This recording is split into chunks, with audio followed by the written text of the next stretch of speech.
안녕하세요, 에디입니다. 여러분, 혹시 스코데덤스라는 사람 들어보셨나요?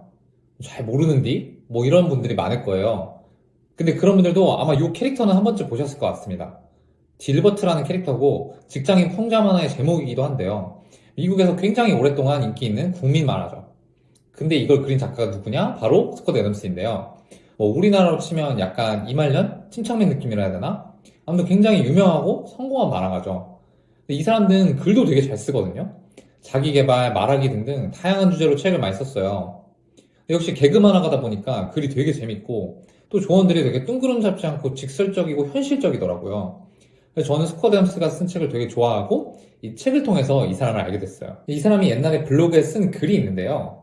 제목이 커리어 어드바이스. 그러니까 커리어로 성공하고 싶으면 어떻게 해야 되냐 이런 내용이에요. 여러분, 커리어로 성공해야 된다라고 하면 뭘 해야 될 것 같으세요? 쉽게 말해서 누군가 이렇게 물어보는 거예요. 저 진짜 연봉 많이 받고 이 업계에 성공한 사람 되고 싶은데 어떻게 해야 될까요? 라고 하면 무슨 답이 떠오르시나요? 저는 뭐 일단 딴 거 안 하고 일 열심히 해야 되고 그 일 좋아하고 남들보다 훨씬 잘해야 되고 뭐 이런 것들이 떠오르는데요. 근데 여기서 스콧은 그 관점을 바꿔야 된다고 말을 해요. 그러면서 딱 한마디를 합니다. 자본주의는 희소성에 보상을 준다. 이게 무슨 말이냐? 단순히 무엇을 열심히 하고 잘한다고 해서 바로 성공이 아니라는 거죠. 시장의 관점에서 보면 냉정하게 결국 중요한 거는 수요와 공급이거든요. 사람들이 결국 필요로 하는 어떤 능력이 있는데 그걸 잘하는 사람 별로 없고 구하기가 힘들다? 그러면 시장은 거기에다가 보상을 해준다는 거예요. 물론 저는 사람의 커리어에 있어서 단순히 뭐 몸값이 높아지고 희소해지는 게 뭐 전부는 아니라고 생각합니다만 어쨌든 중요한 부분이란 말이죠. 그러면 어떻게 희소해질 수 있냐? 스콧은 두 가지 방법이 있다라고 해요. 첫 번째, 한 가지 스킬을 정말 최고로 잘한다. 이거는 뭐 너무 당연한 말이죠. 제가 축구를 막 손흥민급으로 잘하면 당연히 희소하지 않겠습니까? 랩을 막 BY처럼 잘하면 정말 당연히 희소하겠죠. 아니면 뭐 현실적으로 제가 하고 있는 iOS 개발을 진짜 상위 1%로 잘해서 막 남들 3명이 할 걸 혼자서 다 한다? 당연히 희소해지겠죠. 근데 이 전략은 쉽지가 않아요. 사실 말이 쉽지 세상에 고수가 얼마나 많습니까? 저도 개발을 잘하고 싶은 사람이지만 내가 개발 실력으로 상위 1%에 들 수 있을까? 이렇게 생각하면은 막막하거든요. 근데 두 번째 전략이 있어요. 하나가 아니라 세 가지 스킬에서 상위 25%가 되는 거예요. 상위 1%가 아니고 상위 25%.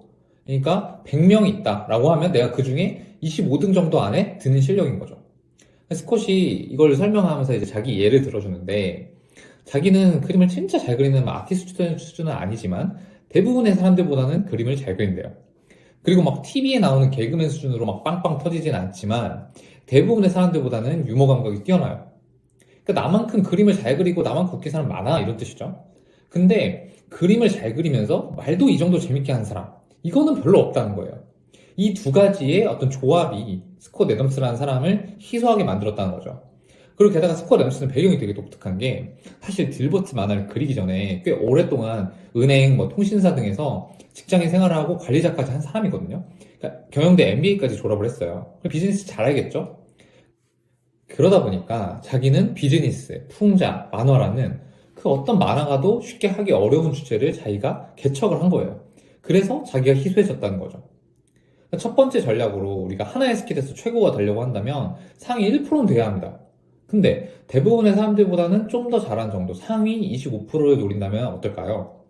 그리고 우리가 그 상위 25등 하는 3개를 모아서 남들이 해보지 않는 이런 조합으로 섞는다면 25%의 세제곱을 하게 되니까 확률적으로 1.25%인 거예요. 단순 계산이지만 첫 번째 전략만큼 어떻게 희소해질 수가 있다는 거죠. 다시 말해서 내가 스킬이 3개 최고가 아니어도 희소해지고 커리어적으로 엄청 큰 보상을 받을 수 있다는 얘기입니다. 어떻게? 내 조합을 무기로 만들면 된다는 거죠. 저는 이 말을 듣고 제 커리어를 보는 관점에 많은 변화가 생겼어요. 여러분이 마케팅을 하실 수도 있고, 뭐 엔지니어일 수도 있고, 뭐 아니면 미대생일 수도 있죠. 근데 우리 모두가 어쨌든 그 일을 선택한 이상 이 일로 정말 잘해서 돈도 많이 벌고 성공하고 싶잖아요.